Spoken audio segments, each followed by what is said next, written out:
beneen zone voté leen parce que da ngeen def intercoalition mais malgré loolu yëpp seen intercoalition ak lépp mais vous avez que 55 députés xaw ma 53 députés donc il faut pas ngeen nax sénégalais yi di leen wax sénégalais yi 1,5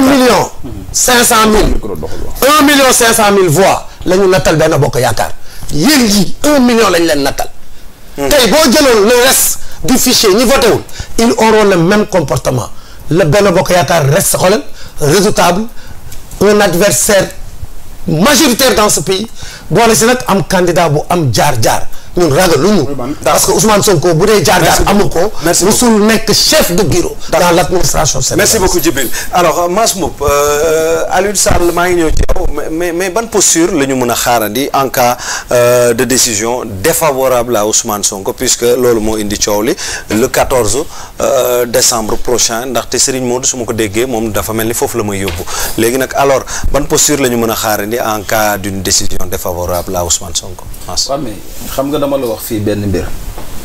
mooy Ousmane Sonko dama ci jaaraat. c'est un phénomène politique. c'est l'homme le plus adulé le plus aimé. boo génnee gis xale yi. mais xam nga li gën a garaaw nag mooy nga xool jant bi tiim ne gisuma jant bi.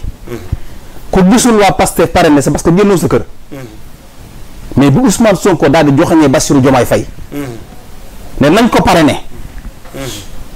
mais depuis ce jour-là on a vu des Sénégalais ay magum jëmm ay paa yu am 80 ans génn image laa la waxuma la lu ñuy làmbatu ñu gis leen ci mbedd mi ñu teg seen table ñun da ngay gis engouement bi am ñun ñi di génn di parrainer ñii di joxe 1000 francs di parrainer ba gis ko joxe 50 000 francs sama kanam pour ñu parrainer ne booy jël leen maa ko fi bàyyi mais xam nga tey jii gis nga moo tax bu ñuy jéem waaj ay financement nangam c'est ay caaxaan la dañoo bëri caaxaan dañu war a bàyyi caaxaan encore une fois dans ce pays. ci la jox est-ce que comprendre nga ci la jox société civile bu waaw mais grand est-ce que mën nga ma bàyyi ma daaneel sànq mais sànq da nga dem bu ma la dagguma la ma toog jàpp sama ñaamur di muñ. en tout cas yéen a ngi def des accusations. waaw xam nga voilà léegi ma ñëw journaliste yi ngay wax noonu. non ma ñëw journaliste su bëri. Ousmane Sonko les a financés moo leen yore. da nga ci am preuve. waaw. xam nañ ci lu bëri kon buñ loolu dañuy wax xam nañ ko ci dara. xoolal gis nga loolu buñ ko amoon li ñuy wax nii. ay journalistes yi wax ni Anita TV yi nga xamante ne saa waay lu mu jot publier ko moo koy njëkk publier ci internet bi. loolu kii la woon rek mais li may bëgg wax mooy. xam nga dafa am loo xamante ne tey jii politique jarul yenn yi encore une fois gis nga politique day jeex lii nii mu neex mu naqari nguur Macky Sall day jeex.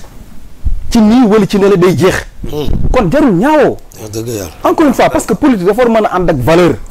mais tey jii ñëpp xam nañu il faut reconnaître il faut rendre à César ce qui appartient à César Ousmane Sonko c'est pas ñoom du Amadou Ba du mais du Khalifa Sall du Karim Wade darul kenn ci ñoom parce que c'est un phénomène boo xamante ne tey jii ñëpp xam nañ ne Ousmane Sonko c'est un phénomène politique. ku ko nanguwul gis nanguwoo dégg amoo dégg-dégg amoo gis-gis loolu moo am yàlla lu mu def nag xam nga il faut ñu xam ne il faut ñu xam ne gis nga yàlla bu dogalee ab mbir nga ne mbir moomu du am yàlla yow lay effacé mbir moomu jàll. yàlla du ma effacé. xam nga mbir mi lan la gis nga ñoom ak seen candidat ils ont le droit taxaw en tant que parti au pouvoir taxaw ne dañu bëgg conserver pour le pouvoir. loolu c'est légitime. seen droit la. seen droit la. plus absolu.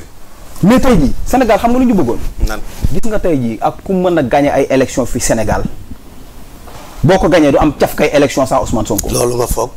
day diriger ba sagar xëy. waaw mais waxuma diriger mais bàyyi ma daaneel day diriger day gérer réew. est-ce que di nga ma bàyyi ma daaneel. te Ousmane Sonko du bokk. d'accord waaw du bokk. waaw yaay justice. du bokk. yaay justice yow. gis nga li may waxati moom. du bokk. moom taxaw na mu ne Ousmane Sonko du bokk. dafa am fu ma ko teg ba pare ne wóor na justice. dafa am na lii aussi lii nga am justice. am yoon fan lay jaar wax ko fan lay jaar. xam nga yow ñu dissoudre sa parti. waaw mais non mais xam na loolu.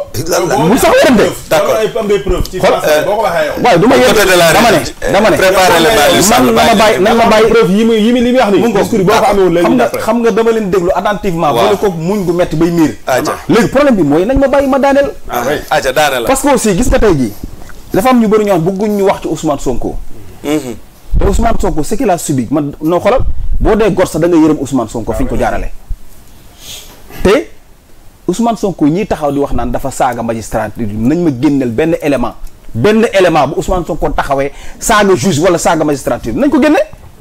ils n'ont qu'à sortir ça teg ko ci table bi ne élément baa ngi nii fii la Ousmane Sonko sa justice. ñi taxaw naan gis nga tey jii.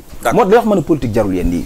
mais quand on dit que ne ñenn ñi taxaw naan di jox ay affaire di yow rek yaa ko gisul. ils se disent que ne waa Pastef ñoo taal université bu Dakar mais xoolal ma ñeme yàlla bu mel noonu j'ai entendu des gens ci plateau yi taxaw di wax naan mais waa Pastef ñoo taal université bu Dakar. accusation yu grave ñenn ci ñëw naan. BRT beeg nangam sàngam waa Pastef la gis nga tey dafa am loo xamante ne nit ñi dañ ci war a bàyyi xel mooy gis nga sëñ bi lii yëpp di am nii encore une fois mënta empêcher li yàlla dogal am Ousmane Sonko tey jibil mi dafa am loo xamante ne bi ma toogee ci plateau non déglu ma rek dama toog ak yow ci plateau mbir am ñu la waxal nga ne xoola waxoo ci parce que da nga ne non man du ma wax ci deru jàmbur.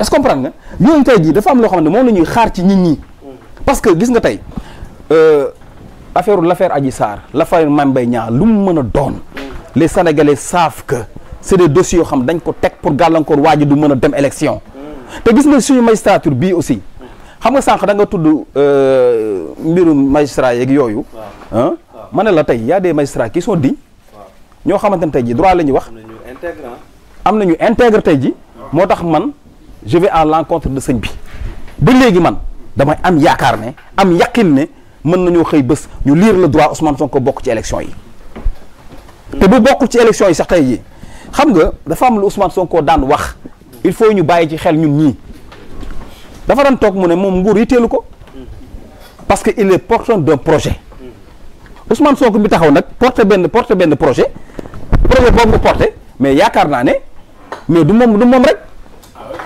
am na ñu mu àndal xam nga li gën a garaaw dafa am ñin ñoo xamante ne tey fii Sénégal waruñu wax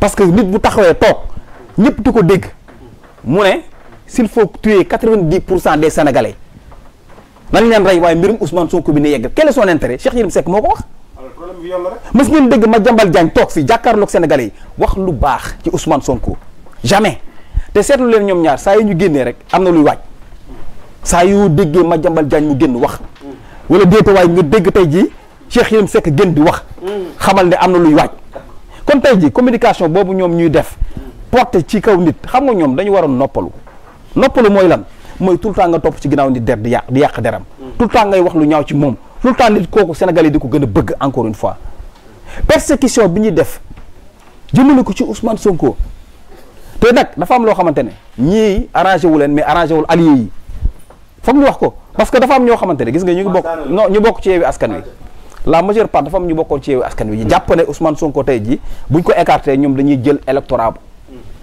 maanaam électorat Ousmane Sonko dañ koy favorable ñenn ñi dañ leen di dañuy mën a àngu loolu mais ñoom aussi gis nga opposition bi am na ñenn ci opposition bi laay wax de ak ñenn ci pouvoir bi tey jii bu ñu sañ Ousmane Sonko du nekk candidat mais nag tey jii nañu xam ne électorat boobu Ousmane Sonko am du ñoom ñoo koy am du pouvoir bee koy am kii Ousmane Sonko di désigner te ils ont xam nga damay dégg ñenn ñi naan ils disent que nga baal ma jir ma daaneel foofu ils disent que plan A plan B wala plan C Ousmane Sonko dina am ba am plan Z parce que pour un projet de rupture pour un projet boo xamante ne c'est un projet de société bu ñuy jox liberté bu ñuy jox indépendance lan la fi waa ji wax ba Sénégal yi bëgg ko mais nañ dem ci loolu waa ji joxul kenn ndékki joxul kenn añ joxul kenn reer au contraire mais dañ koy cotiser sax bu nee nangam laa bëgg ñu cotiser ko jiñ leen ko ba am ñu koy jiñ ñu di ko jiñ ay financement yu jógee Qatar destiné à l'électorat murit ay xaw ma canard enchaîné ay yéen di ko wax gis nga yooyu ñu jëm ci politique lañ ci war a dindi politique dañ ci war a tabax jamono ji on devait parler de programme de débat programmatique lan la waa Amadou Ba indi pour Sénégal lan la Ousmane Sonko indi pour Sénégal lan la maaj ak mais foofu la ñu waroon toll mais ñu ngi toll toujours ci Ousmane Sonko dana bokkam du bokk. merci beaucoup Mass Mboup xam naa ne maa ngi présenté sama benn gan bi mais naka damay dem ci Aliou Sall saa wala di suñu xel bi ñu àndal ci du bokk mais mais Alioune Sall depuis France Alioune bu fekkee yaa ngi may recevoir actuellement ginnaaw bi nga doon analyser sànq mbir mi donc déjà ma bàyyi la lecture bi nga ciy def par rapport à li ñu yóbbu ba le 14 di gannaaw suba pour jox ñu verdict waaye plateau bi su ma déggee dañuy dem bay yaakaar ne li fi xew mooy xewaat wala ñàkk nañu espoir su ma sukkandikoo ci Serigne Modou Astou Mbacké moo tax ban posture fi mu toll nii la ñu mën a xaarandi en cas de décision défavorable à votre leader Ousmane Sonko Alioune.